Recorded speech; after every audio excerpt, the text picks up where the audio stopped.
Kinologickej záchranárskej brigády. Ukázali by sme vám na úvod niečo z toho, čo všetko záchranárski psík musí vedieť, aby sa stal záchranárom. Takže na úvod nás pozdravia naši psíci. Ďakujeme. A teraz nám ukážu základnú poslušnosť, to znamená každý záchranársky, ale nie len záchranársky psík, aj ten, čo behá doma na sídlisku a nič iné okrem toho nerobí, musí samozrejme vedieť poslúchať. Jedným zo základných cvikov je chôdza pri nohe. Vidíte dva spôsoby, psíky chodia buď bez vodítka alebo na vodítku. Bez vodítka je to samozrejme komplikovanejšie a psík musí nasledovať svojho psovoda bez toho, aby mu zavádzal, aby ho predbiehal, aby robil všelijaké iné hlúposti. Musí samozrejme poslúchať všetky pokyny, ktoré mu psovod dá, to znamená, či sa psovod otočí čelom vzad, či si urobí pochlus, teda rýchlu chôdzu, vždy, nielen keď sa mu chce. Áno. Keď sa chce psovodovi a potom sa musí chcieť aj psovi. Takže teraz psík vždy chodí naľavo, má to históriu, kde si veľmi ďaleko, keď na pravej strane sa nosili zbrane. Takže v tejto chvíli to nemá nejaký zásadný význam, ale dostalo to ako tradícia. Psíky nám ukazujú odloženie vlahu, kedy psík musí zostať, ležať až dovtedy, kým psovod nepríde k nemu a nedá nejaký ďalší povel. V tomto prípade to bude asi sadí.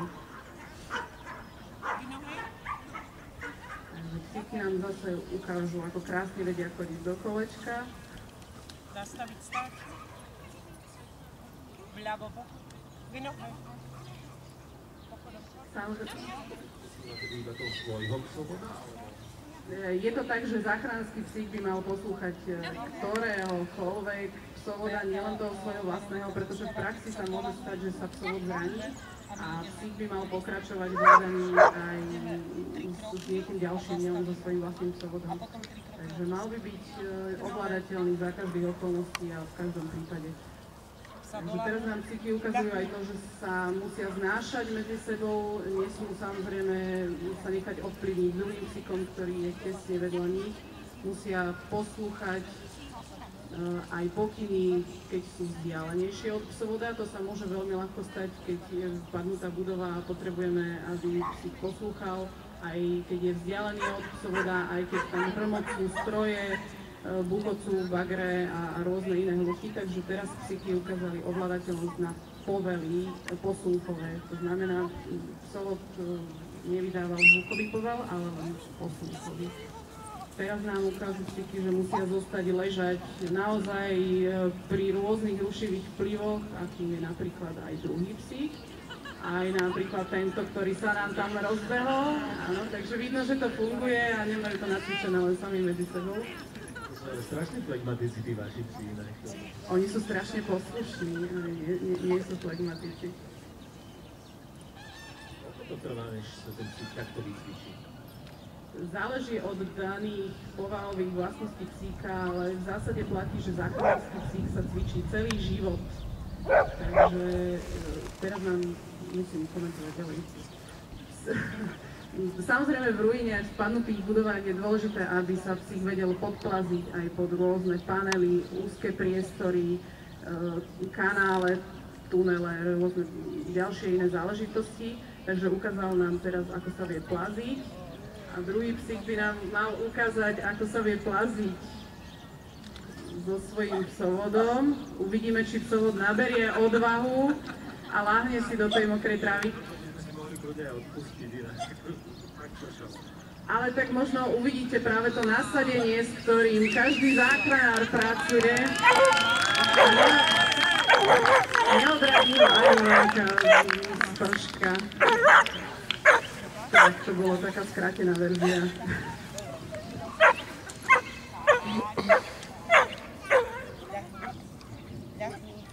Myslím si, že teraz by mal prísť aport a zaspal nám tu pomocník, takže počkáme, kým sa dostaví. Aport je samozrejme dôležitá súčasť záchranárskeho výcviku, kedy záchranársky psík musí vedieť priniesť akýkoľvek predmet psovoda, to znamená, keď mu spadne príľba, keď mu spadnú rukavice, prípadne nejaký baťoch alebo niečo ďalšie. Psík musí byť ochotný a schopný na pokyn psovoda akúkoľvek vec priniesť. V tomto prípade to bude topánka stratená, ktorú psík priniesie majiteľovi. Snáď. Prípadne aj tomu, kto túto topánku strátil, to samozrejme má väčšiu logiku. To má teda logiku, samozrejme. Tam sa riadi čúchom v tomto prípade, hej? No, v tomto prípade ho čuch asi ubezpečil o tom, že tá topánka nebola vhodná na prinášanie, takže...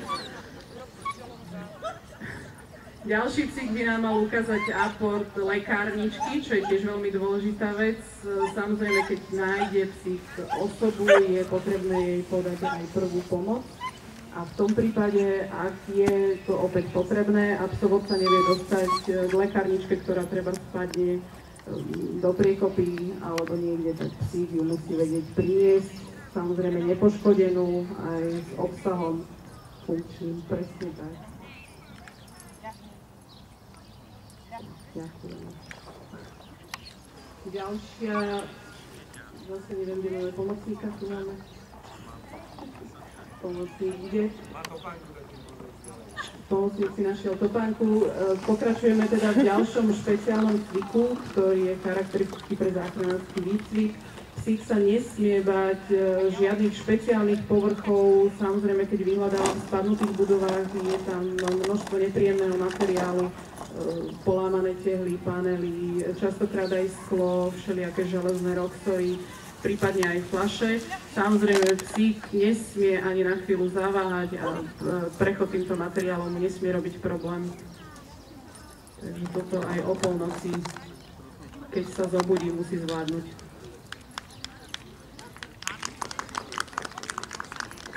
Ďakujeme.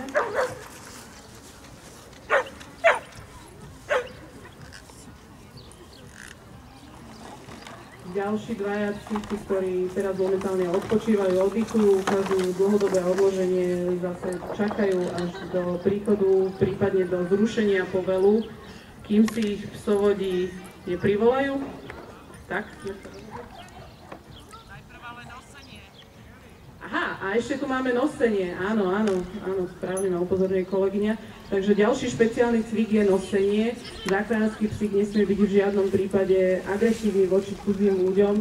Môže sa stať v ruine, že sa zraní, prípadne, že ho treba odniesť na auto, trebárs vyložiť do nejakej vyššej diery. Takže musí byť spokojný pri takomto nosení, odnesení. Nesmie, či je to cudzia osoba alebo psovod, nesmie preukazovať žiadne známky agresivity. To je jeden z cvikov, ktorý ako náhle na skúškach, čo i len závrčí pri tomto cviku, tak je diskvalifikovaný a dokonca môže dostať dvojročné penále, čiže nesmie pokračovať ďalej vo záchranárskom výcviku. Takže tento cvik je mimoriadne dôležitý. Ak by sa našiel niekto odvážny, silný a kto by si chcel psíka odniesť, radi vám to umožníme. Nájde sa tu nejaký silák? Nikto? Nikde?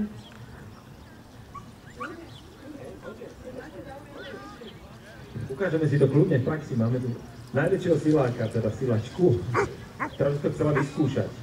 Ktorého si chcete vybrať tak pokojne, ktoréhokoľvek. Ten čierno-bielý. Takže teraz si to vyskúšame aj v praxi, či naozaj nebolo to nacvičené, takže osoba je neznáma, psík ju nikdy v živote nevidel, snáď to dopadne dobre. Robím si srandu.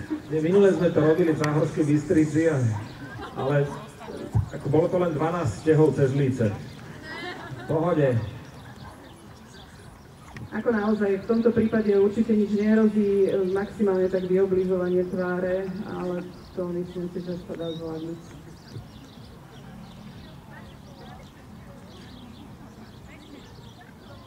Takže psík veľmi ochotne pokojne znáša od kohokoľvek akúkoľvek manipuláciu.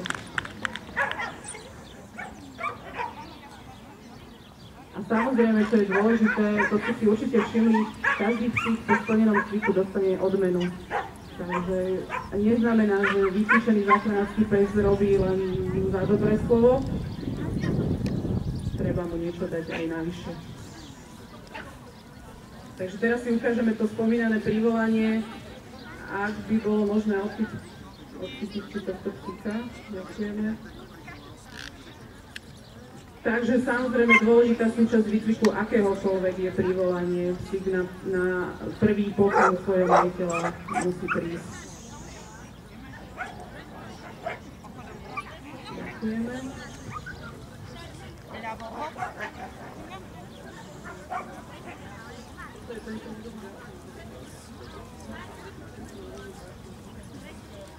To som sa chcel vlastne opýtať, že či sa vám tu podarilo v rámci tej umiestňovačky zbadať nejakého psíka, ktorý by aj teoreticky mohol byť? Áno, myslím si, že talentovaný je Gary. Gary je ten vystrihaný. Poď sa ukázať, Gary. Prečo máte pocit, že práve on? Základom záchranárskeho výcviku je záujem psíka o napríklad aport alebo maškrtku a tento psík splňa obidve podmienky, má rád loptičky a takisto veľmi rád papá. A jeho neskrotný temperament od samotného rána je neprehliadnutelný, takže myslím si, že každý, kto by sa chcel tam pridať, tak má možnosť hneď to vybaviť na mieste. Takže kľudne neváhajte a ak naozaj sa tu niečo nachádza. A psíky nás medzi tým pozdravili, takže ďakujeme. My si ešte pripravíme nejaké 2-3 dne, aby sme vám ukázali to vyhádzanie, teda základ